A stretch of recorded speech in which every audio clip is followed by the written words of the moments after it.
ঈদ আছে, কিন্তু আগের মতো সেই আনন্দ নেই। ঈদ আনন্দ কিন্তু হারিয়ে যায়নি, তাড়িয়ে দেওয়া হয়েছে। এক যুগ আগেও ঈদের যে আনন্দ ছিল, আজ তা একাধিক কারণে নেই। সেসব কারণগুলোই জেনে নিন। সবচেয়ে বড় কারণ হলো আয় ব্যয়ের ফারাক।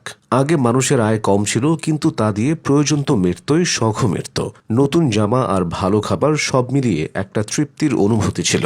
এখন মানুষের আয় যা বেড়েছে, ব্যয় বেড়েছে তার 3 গুণ। শখ মেটানো তো দূরের ব্যাপার, প্রয়োজনে মেটে না। এখন শিক্ষিত বেকারের সংখ্যাও বেড়েছে। পড়াশোনা শেষে চাকরি না পাওয়া ছেলেরা আত্মসম্মানের খাতিরে সবাইকে এড়িয়ে চলে। প্রিয়জনের হাসি মুখ, বন্ধু বান্ধবের আড্ডায় নিজেকে খুব ছোট মনে হয়। ঈদ আনন্দ তাদের কাছে বিলাসিতা। কিরে, কি করছিস এখন? এই প্রশ্নটার ভয়ে শিক্ষিত বেকাররা নিজেদের আড়ালে রাখে। ঈদ শেষ হলেই তারা বাঁচে। লক্ষ্য করলে বুঝবেন, আপনার এলাকার বহু মানুষ কাজের সন্ধানে বিদেশে পাড়ি জমিয়েছে। এটাও ঈদ আনন্দ কমিয়ে দিয়েছে। প্রতিটি এলাকায় বা পাড়ায় এমন কিছু মানুষ থাকে যাদের ছাড়া ঈদ কল্পনাই করা যায় না। তাদের অনেকেই কাজের সন্ধানে দেশান্তরী। সেই ৮০ ও ৯০ দশক থেকে প্রবাসে যাওয়ার স্রোত লাগে। ২০১০ সালের পর থেকে সেই স্রোত বাধাহীন হয়ে যায়। অনেক পরিবারের একমাত্র ছেলে কাজ ও পড়াশোনার প্রয়োজনে হাজার মাইল দূরে প্রবাসে ঈদ করছে। সেই পরিবারে ঈদ আনন্দ ফিকে হয়ে আসাটা স্বাভাবিক। ভিডিও কলেই তাদের ঈদ আনন্দ। পরিবারের ভাঙনও ঈদ আনন্দ কমিয়ে দিয়েছে।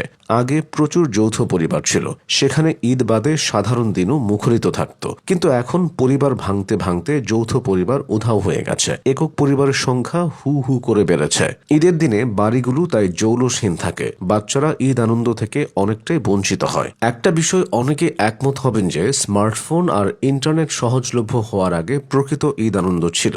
এখনকার ঈদ মানেই সোশ্যাল মিডিয়ায় পোস্ট দেওয়ার প্রতিযোগিতা। অথচ আগে ঈদের আনন্দ ছিল অনুভব করার বিষয়। এখন তা হয়ে গেছে প্রদর্শন করার বিষয়, যাকে শো অফ বলে। পরিবারের সবাই এক জায়গায় বসে আছে, কিন্তু কারো হাতেই সময় নেই। সবাই নিজের মোবাইলের স্ক্রিনে ব্যস্ত।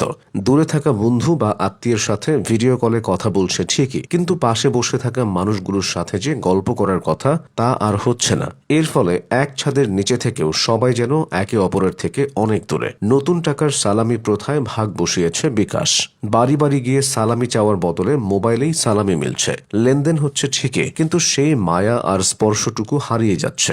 আগে ঈদের শুভেচ্ছা জানানোর জন্য ঈদ কার্ড প্রেরণ বেশ জনপ্রিয় ছিল।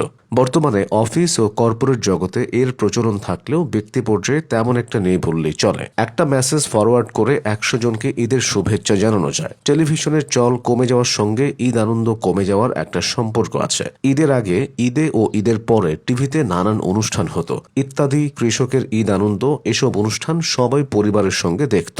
এখন সবাই যার যার ইউটিউবে তা দেখে নেয়। আগে ঈদের বিশেষ নাটক, সিনেমা ও গানের অনুষ্ঠান, এই সবই ছিল পরিবারের সবার প্রধান বিনোদন। আর বর্তমানে ঈদের নাটক ও ওয়েব সিরিজ ওটিটি প্ল্যাটফর্মে রিলিজ হয়। মূল কথা হলো, আগে স্ক্রিন ছিল একটা, তবে তাতেই সবার চোখ থাকত। এখনো স্ক্রিন হয়েছে অনেক, চোখগুলো ভাগ হয়ে গেছে। শহুরে জীবনের প্রভাবও ঈদের আনন্দ কমিয়ে দিয়েছে। আগে ঈদ মানেই ছিল গ্রামের বাড়ি যাওয়া, আত্মীয় স্বজনের সঙ্গে দেখা করা। এখন অনেকেই বড় শহরে স্থায়ী হয়ে গেছে। তাদের অনেকে গ্রামে ফিরতে চায় না, ফলে আত্মীয়তার সেই মিলন মেলাও ধীরে ধীরে কমে গেছে। সব মিলিয়ে ঈদের আনন্দ অর্ধেকে নেমে এসেছে। কে জানে, ভবিষ্যতে হয়তো এটুকুও অবশিষ্ট থাকবে না।